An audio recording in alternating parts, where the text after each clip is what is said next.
Hey everybody, welcome back to the couch for episode 8, week 8. I hope you guys are having a good week. I shoot these on Mondays and they come out on Wednesdays, so I have to try to remember that you guys are in the middle of your week when you see it, and I'm in the beginning of mine when I make it. And my weeks these days mean very little. It used to be, Fridays and Saturdays and Thursdays and sometimes Sundays and Wednesdays we'd have shows and stuff like that. But for the most part, my routine does not change that much day to day. And I've always said, if you hate Mondays, you don't hate Mondays. You hate your job. Quit your job. Start a salsa company. I'll buy some salsa from you. It tastes good. It sounds like yours would taste really good. Let's see. My last week was a week. There was good stuff. There was bad stuff, like I'm sure you had too. The good stuff was I officially finished my instrumental record. And because we live in the modern age of streaming and downloading and stuff, one of the upsides of that is that my record is going to come out pretty much immediately. It'll be out on Friday, September 4th. So for me, it's 5 days from now. For you, it's 2 days from now. It's called Throat, because I thought that was funny. Make an instrumental record called Throat. It has 7 songs on it. It's about 23 minutes long, I think. I didn't want to make it needlessly long. If you like it, you can listen to it again. And I'm very excited. I did it all here at my house. I had a lot of fun playing a lot of different guitars to get the right sounds and that kind of thing. Usually with my band, we record live. So it's kind of, I just pick 1 or 2 guitars and we get it done in like a day and a half. And with this one, I would wake up and I would listen to what I did the day before and decide like, that guitar doesn't really sound right. And I would break out a new one and do it again. And that was a lot of fun. I enjoyed that process. Though I am anxious to get back in a room with my band and make some rock and roll music. The great thing about making the instrumental record is that it took some of the heat off of the anxiety and stress of what's going on with my throat. And that kind of got me thinking about just the power of doing stuff. I think a lot of time, you gotta be real careful when you talk about this stuff, because I don't want to speak into somebody else's life because I don't know anything about their lives. I just know about mine. And even that, sometimes it's just my best guess. But a lot of times I talk about, and I hear people talk about what to do to get rid of depression, or to move past it, or to cope with it, or whatever. And one of the suggestions that I hear surprisingly rarely, for as effective as it is just replace it with something else. My brain, for example, it can only really be committed to one thing at a time.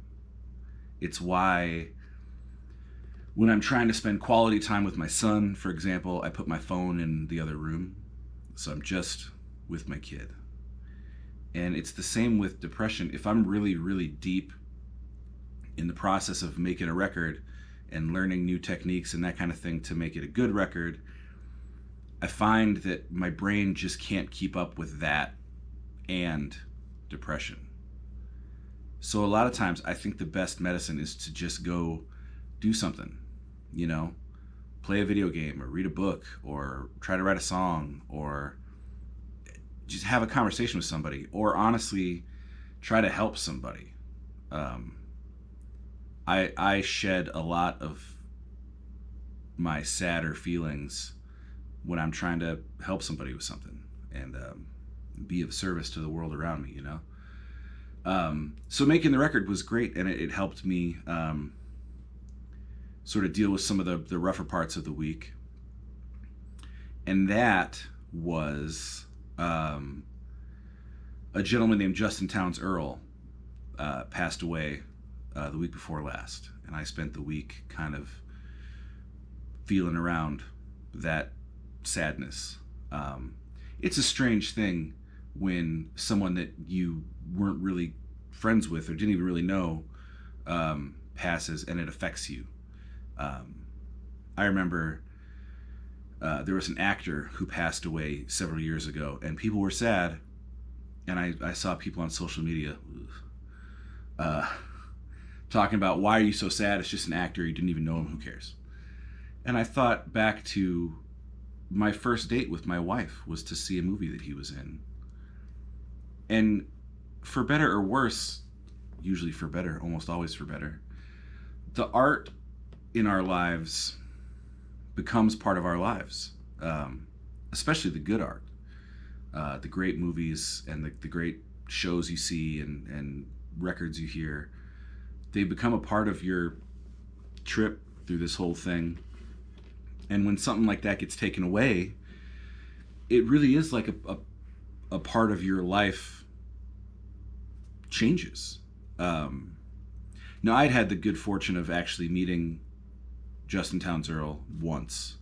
There were other shows that almost happened that didn't quite happen, but the first and eventually only show we played together was in Appleton, where I live, and it was me and then him and then Rodney Crowell.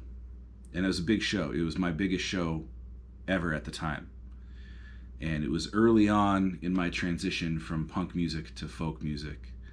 I always tell people, you don't end up looking like this if you start out playing folk music. So I started out playing punk rock and metal and that kind of stuff. And transitioned, I was listening to folk music the whole time, but eventually started making it myself. And early on in that transition, which is not always smooth, I landed this show. And I was a big fan of Justin Townes Earle. And he's got a kind of punk rock spirit. And I was excited to meet him and talk to him and that kind of thing. So we meet backstage and we start chatting, and he's very nice. And then I go play my show. I come back to the backstage room, and he was very nice and congratulatory, and it sounded great. But you never know. Like, people always say that if they're genuinely kind people, you know. So then he went and played his show. It was phenomenal. And then Rodney Crowell played his show. And then afterwards, Justin and I were talking again.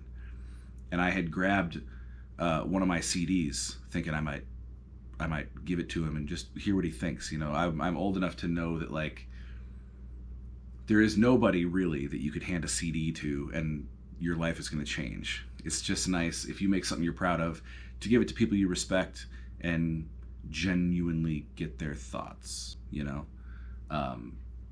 So I have this CD kind of in my hand, out of view, and we're talking, and he was talking about how he enjoyed my set, and he wasn't touring with support, so every show was a different opener, and it was always nice when it was someone he enjoyed, and I was kind of blown away and very flattered. And then he made a joke, though, where he goes, but you know, everybody that opens for you is always trying to give you their CD and stuff, and I was like, oh yeah, that's the worst, as I real casually like tuck my CD into my back pocket and just pretend it never happened. So we talk for another 10, 15 minutes, and he was real nice, and he's like, well, hey, we gotta take off, we gotta drive tonight. And I said, yeah, it was great meeting you. And he said, hopefully we see you down the road, keep it up. I said, thanks, man. And he was walking away, and he stopped, and he turned, he said, hey, you got a CD on you? And I said, oh yeah, man, yeah. And I pretended like I was surprised I had one in my back pocket, and I handed it to him. And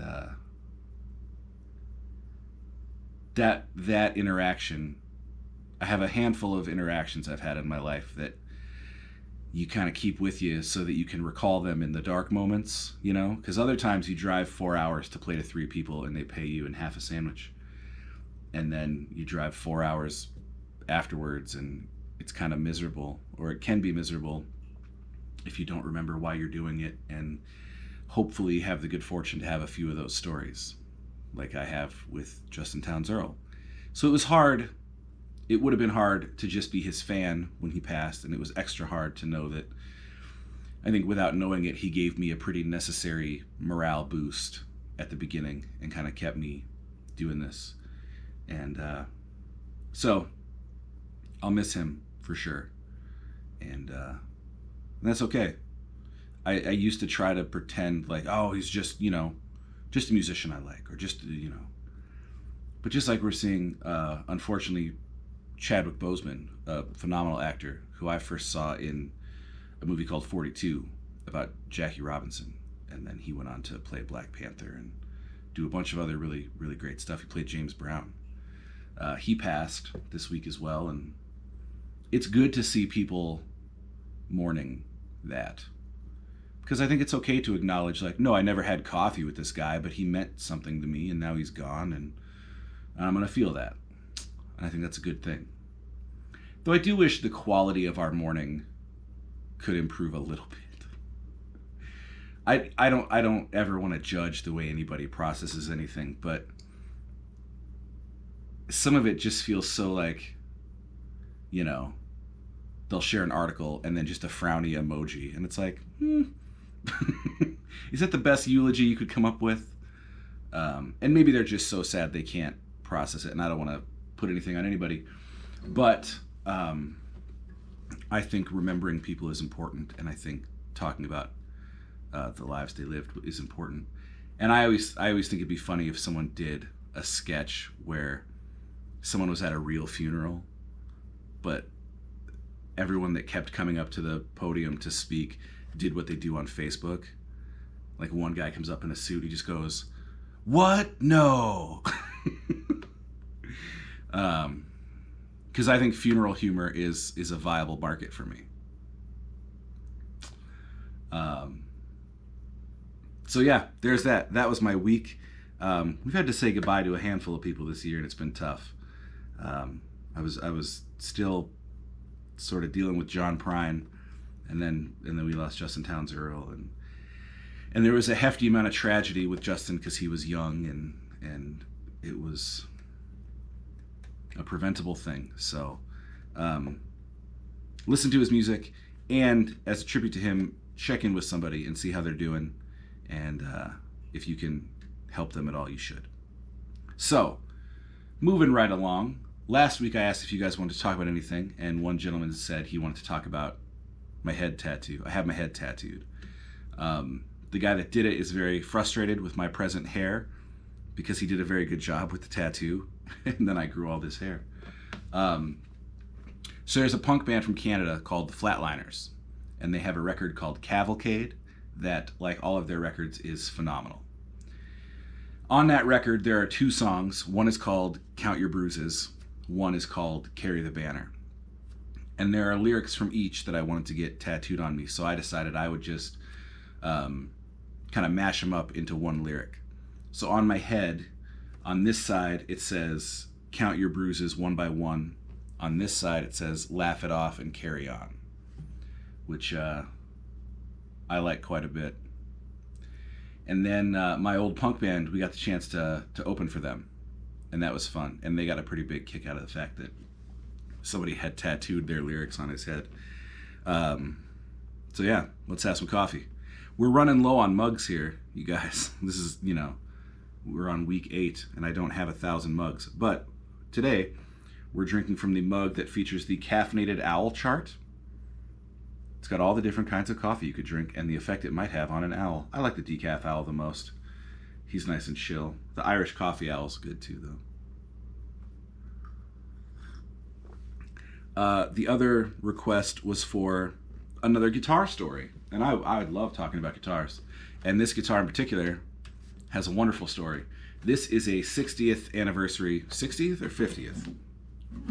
50th. My Jazz Masters is 60th anniversary. This is a 50th anniversary Martin D35 in the amber tone finish. And the story behind this guitar is I was at my local music store and it was hanging on the wall and I was struck by it. That's what happens. I can go into 100 guitar stores and just see nice guitars and it's fine, but then one day you walk in and you see like the guitar, your next guitar. And I couldn't afford it, obviously. It was very expensive. And I would go back in maybe once a week and I'd play this guitar. And just, I loved this guitar. So I had a birthday coming up after about a year of going in and playing this guitar.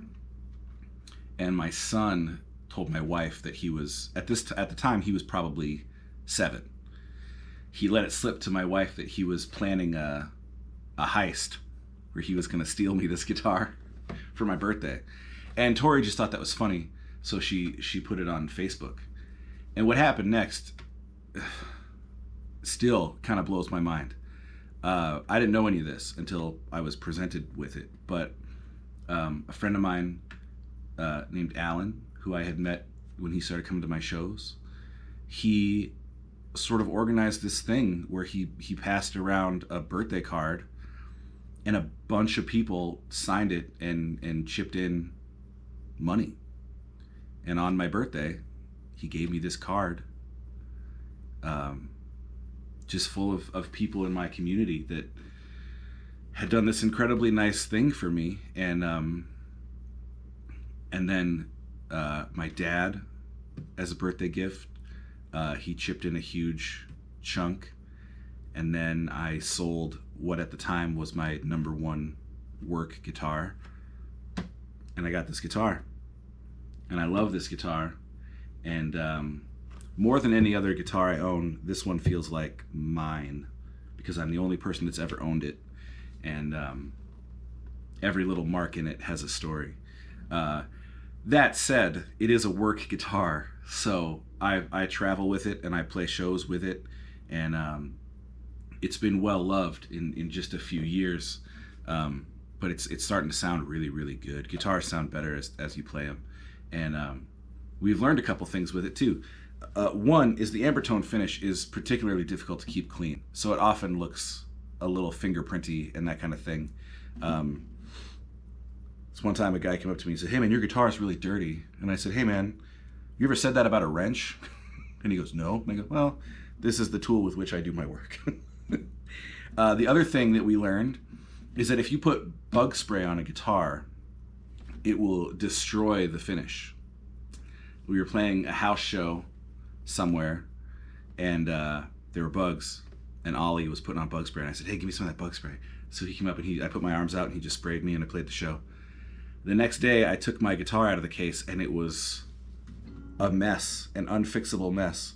So I brought it to a guy who, thank heavens, spent days buffing it and polishing it and buffing it and polishing it and rubbing it and maybe praying. I don't know what he did, but he fixed it. And it's great. And then the other thing about this guitar is that I'll get a better picture of it, but it's got a ding right here that for a long time I was heartbroken by when I noticed it. I saw the ding and I thought to myself, all right, I should start leaving it at home so it doesn't get more dinged up.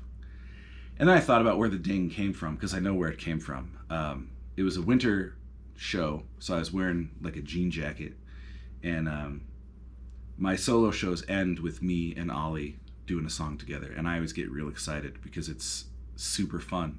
It's like one of the best parts of my life is playing music with him.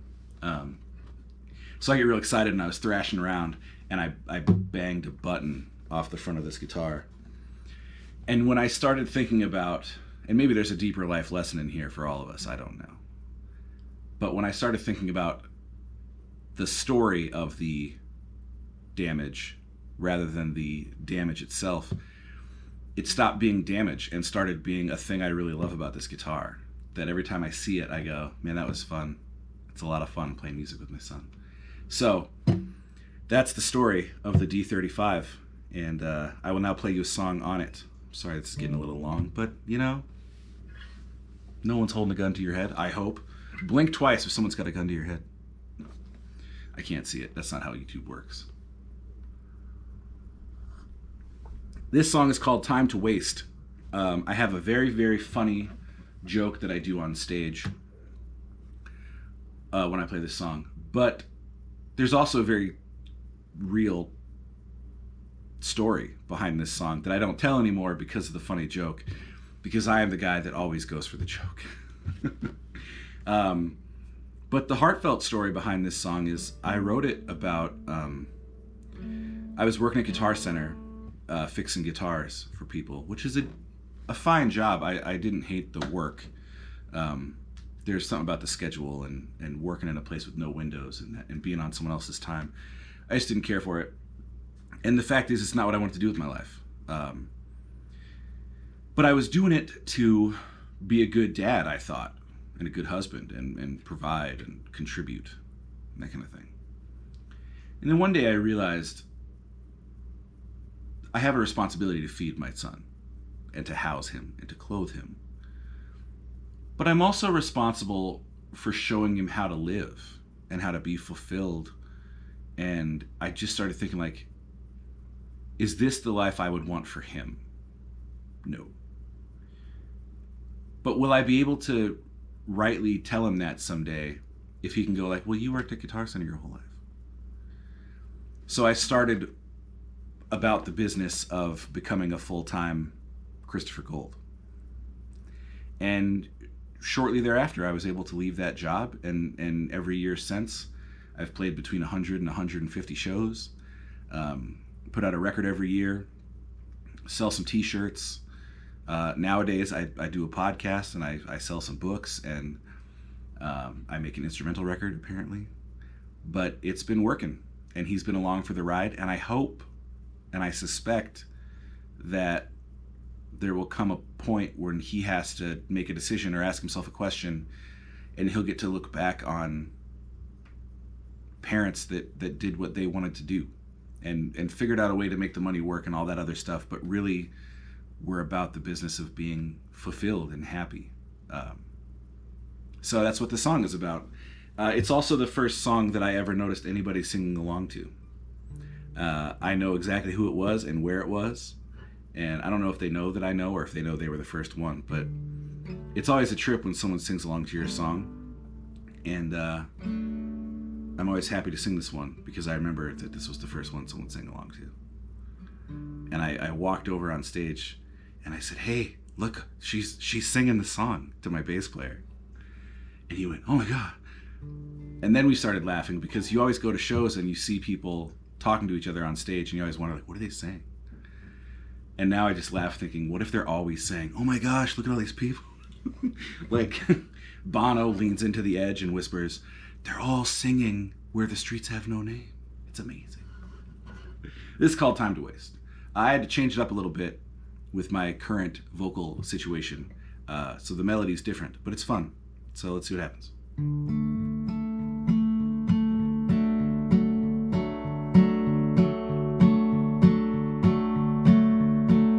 Well, I've been thinking, should get this hat out in the rain. It's looking too new to suit me. And I've been thinking, maybe leaving town again. But I'll leave right now if you'll come with me. So there's no time to waste. Well, my shoes are worn out from all this standing in one place, making too much money for a man who ain't seen my face. And I've been wondering just what the hell my son will say 10 years from now if I'm still living here this way. So there's no time to waste. No, there's no time to waste. Oh, 'cause I believe something better out there. And if we leave, we're never coming back again. We're nowhere home when we get there.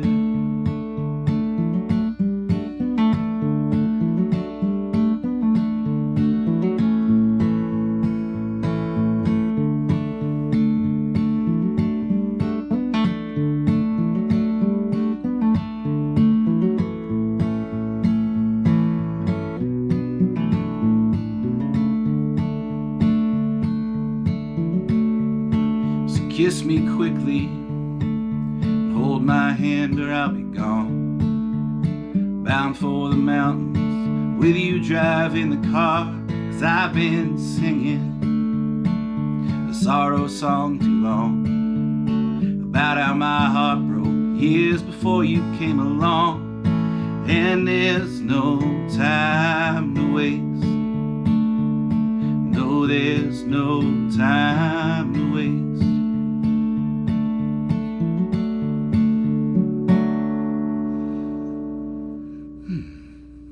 Here we go. Thanks for listening. Ouch.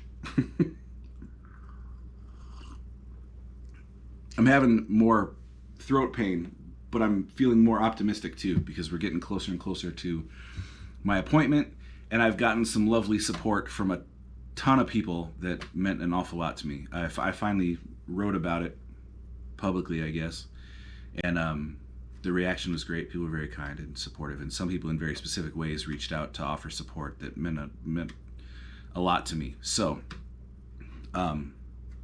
there's that. Let's get to some recommendations. First, of course, obviously, Justin Townes Earle. This record is called Harlem River Blues. Picking a favorite Justin Townes Earle record is just not possible. But this is an important Justin Townes Earle record. It certainly brought his career to another level. And it also has a song on it called Wanderin' that has brought me a ton of comfort in dealing with his passing. So check it out. Harlem River Blues, Justin Townes Earle. We miss you. Up next, we have my dude, Adam Fawcett. This record is called It Took the Shape of a Bird. Adam's just a good dude. We played a couple shows together. It was a real pleasure. I'm just a huge fan of what he does, and him as a person, but what he does. Because I couldn't begin to tell you what this sounds like. There are some influences I can pick out that are as varied as maybe Jason Molina and maybe Nirvana. But he does a couple things I just love, apart from being great when he writes. He's phenomenal. One, he writes, moments of this record are very heavy and intense, but not because they're chuggy or because he tunes down 8 steps. He knows that the intensity or weight of something comes in the writing. And I think a lot of bands would do well to realize that. The other thing that he does great as he's bouncing from like quiet stuff to loud stuff, he writes these melodies that within the same kind of breath can go from minor key, kind of sinister, to all of a sudden really uplifting and then back again.